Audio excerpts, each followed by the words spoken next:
నమస్తే మిత్రులారా, నేను మీ శ్రీనివాస్ చౌహాన్ అడ్వకేట్. మిత్రులారా, ఎవరైనా ఇద్దరు వ్యక్తులు జాయింట్ అకౌంట్ కలిగి ఉండి అందులో ఎవరైనా ఒక వ్యక్తి చెక్కును మిస్యూజ్ చేస్తూ అతని ఒక్క సంతకం మాత్రమే పెడుతూ ఎవరికైనా చెక్ ఇచ్చాడు అనుకోండి. ఆ సందర్భంలో ఎవరు ఆ చెక్ బౌన్స్ కేసుకు బాధ్యులవుతారు?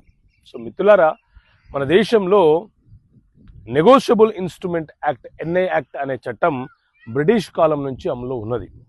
ఈ నెగోషియబుల్ ఇన్స్ట్రుమెంట్ యాక్ట్ ప్రకారంగా, అదేవిధంగా బిఎన్ఎస్ఎస్ భారతీయ నాగరిక సురక్ష సంహిత చట్టం 2023 ప్రకారంగా మనము చెక్ బౌన్స్ కేసులు మెజిస్ట్రేట్ కోర్టులో ఫైల్ చేస్తూ ఉంటాం.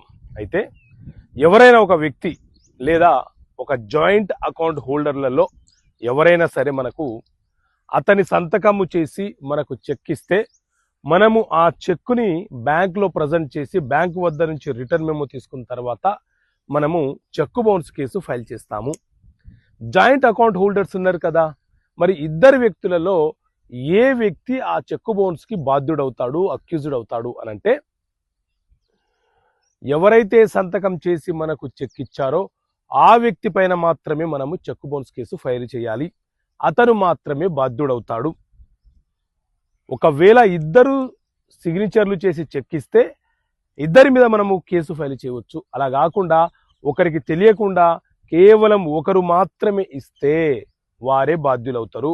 మరొక భాగస్వామి ఎవరైతే ఉన్నారో వారు అతని భార్య కావచ్చు, లేకపోతే పార్ట్నర్ ఎవరైనా కావచ్చు, వారు మాత్రం బాధ్యులు కారు.